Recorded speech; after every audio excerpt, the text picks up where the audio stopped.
नर्मदे हर सभी सनातन धर्मावलंबी बंधुओं को आज भगवती माँ नर्मदा का स्मरण कराते हुए हृदय आह्लाद का अनुभव कर रहा है। भगवती माँ नर्मदा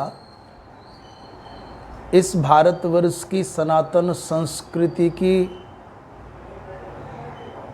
प्राणपोषिका भक्ति धारा है, वो ज्ञान धारा है, वो वैराग्य धारा है, वो भाव धारा है। संस्कृत भाषा का ये पवित्र शब्द नर्मदा, इसके दो भाग हैं, नर्म और दा। नर्म कहते हैं प्रणयकालीन परिहासोक्ति को, प्रणयकालीन स्नेहपूर्ण वार्तालाप को।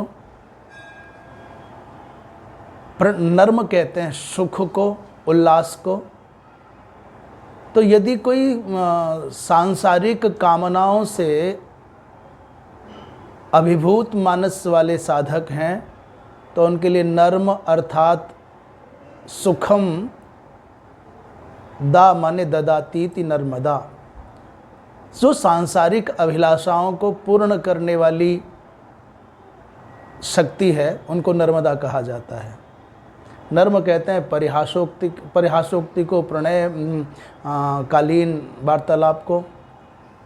तो दूसरे अर्थों में क्योंकि भगवती माँ नर्मदा वैराग्यदात्री है तो नर्म इति सांसारिक जो विलास भाव है, उस सांसारिक विलास भाव को द्यति खंडयति इति नर्मदा, और सांसारिक विलास भाव का, विषयाभिलाष का, अभिलाषाओं से भरे मानस के उस विलास का जो समन करे और भगवत भक्ति से भावुकों के चित्त को भर दे, उसका नाम है नर्मदा। नर्मदा ऐसा लगता है जैसे भारतवर्ष कोई राष्ट्र पुरुष हो और उस राष्ट्र पुरुष के स्कंद पर, वक्षस्थल पर कोई यज्ञोपवीत शोभित हो रहा हो। ऐसे भारतवर्ष रूपी राष्ट्र पुरुष के वक्ष को शोभित करती हुई, मध्य भाग को एक विभाजित सा करती हुई, शोभित सा करती हुई ये भगवती माँ नर्मदा की धारा जो अमरकंटक से आरंभ हुई और सूरत के समीप, अंकलेश्वर के समीप, भरूच के समीप सागर में समा जाती है। ऐसा लगता है कि उत्तर और दक्षिण भारत को दो भागों में विभाजित सा करती हुई माँ नर्मदा। तो माँ नर्मदा के विषय में कहा जाता है कि प्रलय काल में भी जिसका न म्रियते, या प्रलय काल में भी जिसका अभाव नहीं होता। महर्षि मार्कंडेय ने भगवती माँ नर्मदा की परिक्रमा की है और कोई ऐसा भावुक भक्त होगा जो एक बार नर्मदा जी के विषय में जान लेने के बाद परिक्रमा न करना चाहे, वो पैदल करे या किसी साधन से करे, वाहन से करे। तो यथाशक्ति, यथा मति लोग नर्मदा जी की उपासना करते ही हैं। शास्त्रों की दृष्टि से थोड़ा सा विचार कर ले नर्मदा क्या है। वशिष्ठ जी महाराज ने राम से कहा है धर्मारण्य, स्कंद पुराण के धर्मारण्य खंड में कि दहते किलविषम सर्वम दर्शनादेव राघव। हे राघव, ये नर्मदा जी दर्शन करने वाले व्यक्ति के पापों को जला करके भस्म कर देती हैं। अच्छा, नर्मदा जी के बारे में कहाँ तक कहें? दृष्ट्वा जन्म शतम पापम गत्वा जन्म शतत्रयम और स्नात्वा जन्म सहस्रंच हंति रेवा कलौ युगे। इस कलयुग में भगवती नर्मदा की महिमा का वर्णन करते हुए ऋषि कहते हैं कि दृष्ट्वा जन्म शतम पापम, भगवती माँ नर्मदा के दर्शन करो तो 100 जन्म के किए गए पाप कट जाते हैं। और गत्वा अर्थात समीप जाएं और सेवन करें, आचमन आदि करें तो फिर त्रिशतम माने 300 जन्मों के पाप कट जाते हैं। और यदि स्नात्वा यदि स्नान कर लिया विधि पूर्वक तो 1 सहस्त्र जन्मों के पाप कट जाते हैं, और विशेषकर कलयुगी प्राणियों के लिए विशेष प्रावधान है। नर्मदा तीरमाश्रित्य शाक मूल फलैरपि, बड़ी विशेष बात कह रहे हैं। भगवती माँ नर्मदा के किनारे पर कोई साधक रहे, कोई भक्त रहे, कोई दानी उदार मना रहे और प्रचुर मात्रा में संसाधन नहीं है, तो नर्मदा के किनारे पर केवल सब्जी साग अथवा कोई मूल कंदमूल अथवा कोई फल आदि यदि भोजन नहीं करा सकते, षड रस व्यंजन नहीं करा से परिपूर्ण भोजन नहीं करा सकते, तो फिर एकस्मिन् भोजिते विप्रे कोटि भोज फलम लभेत।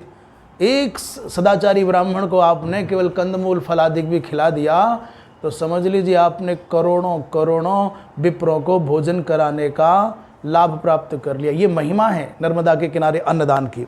अच्छा, अन्नदान करने के जिनके पूर्व जन्म के संस्कार हैं ना, जन्मांतरी संस्कार हैं, उन्हीं को भगवती माँ नर्मदा के किनारे पर जन्म प्राप्त होता है। और जैसी अन्नदान के विषय में प्रति वहाँ के नर्मदा तीर के निवासियों की अभिरुचि है, मैं शपथ पूर्वक कहूँ कि ऐसा लगता है जैसे नर्मदा माँ केवल उन्हीं लोगों को अपने तट पर रहने का सौभाग्य देती है जिनमें अन्नदान के प्रति विशेष आस्था हो, उन्हीं लोगों को जन्म मिलता है। नर्मदा नदियों में सबसे श्रेष्ठ है और सर्व पाप प्रणाशिनी है, ये सब जानते ही हैं। विशेष बात यह है कि नर्मदा सरिताम श्रेष्ठा सर्व पाप प्रणाशिनी और तारेत सर्वभूतानि स्थावराणी चराणी च, स्थावर हो चर हो वो सब जीवों का उद्धार कर देती है। रुद्र देहाद विनिश्रिता, भगवान शंकर के ये दिव्य देह से समुत्पन्न है, इसलिए भगवान शिव चिन्मय हैं, तो माँ नर्मदा भी चिन्मयी है। अच्छा, एक विशेष बात जो नर्मदा जी के बारे में कहा जाता है कि ये जो गंगा जी हैं ना, पुण्या कनखले गंगा और कुरुक्षेत्र सरस्वती, ये गंगा जी कनखल में बहुत पुण्यमयी है, माँ सरस्वती कुरुक्षेत्र में बहुत पुण्यमयी है। और ग्रामे बा यदि बारण्य, वो गांव में हो अथवा अरण्य में हो, पुण्या सर्वत्र नर्मदा। नर्मदा तो अमरकंटक से लेकर के पूरे अपने जब तक समुद्र में समाती हैं तब तक सर्वत्र वो आनंददायी है, पुण्यदायी है। कहते हैं एक विशेष और प्रावधान है नर्मदा जी की महिमा के बारे में। त्रिसारस्वतम, सरस्वती का जो जल है वो 3 दिन सेवन करने से पवित्र करता है। और सप्ताहे न तो यामनम, यमुना जी का जो जल है 1 सप्ताह में पवित्र करता है। और सद्यः पुनाति गांगेयम, गंगा जी का जो जल है वो तो महाराज स्पर्श करते आचमन करते ही पवित्र कर देता है। पर दर्शना देव नार्मदम, माँ नर्मदा का जो पावनतम ब्रह्मद्रव है, जो भक्ति द्रव है, वो तो भैया केवल दर्शन मात्र कर लो तो पवित्र कर देता है। मैं आप सबसे निवेदन करूं कि जीवन में एक बार नर्मदा जी के सानिध्य में, नर्मदा जी की शरण में अवश्य जाओ। आप ओंकारेश्वर जाते हैं तो 2 लाभ हैं, भगवान ज्योतिर्लिंग के एक ओंकारेश्वर और ममलेश्वर के दर्शन हो जाते हैं, नर्मदा स्नान हो जाता है, समीप में उज्जैन है, महाकाल के दर्शन हो जाते हैं, 2 लाभ हो गए। तीसरा, यदि आप यहाँ नहीं जा सकते तो अमरकंटक जाएं। अमरकंटक भगवती नर्मदा का उद्गम स्थान है। वो मेकल पर्वत की श्रृंखला में से समुत्पन्न भगवती माँ नर्मदा का बाल्यकाल वहाँ देखने में आता है। वहाँ अवश्य अद्भुत तीर्थ है, अमरकंटक अद्भुत तीर्थ है। आज भी गोपनीय रूप से बड़े बड़े सिद्ध संत वहाँ निवास करते हैं। नर्मदा खंड आज भी साधकों के लिए अभयारण्य है, आनंद की भूमि है। और मेरा बार बार आग्रह होगा, जीवन में यदि आप परिक्रमा नहीं कर सकते तो एक बार नर्मदा जी का दर्शन करने अवश्य जाएं। और यथासंभव जितना भी आपको भगवान ने सक्षम बनाया है, अपनी सामर्थ्य से कुछ कण निकाल करके नर्मदा वासियों के लिए, परिक्रमा वासियों के लिए, साधु संतों के लिए अपने जीवन में भले ही एक बार ही सही वहाँ अन्नदान अवश्य करके आएँ। नर्मदे हर।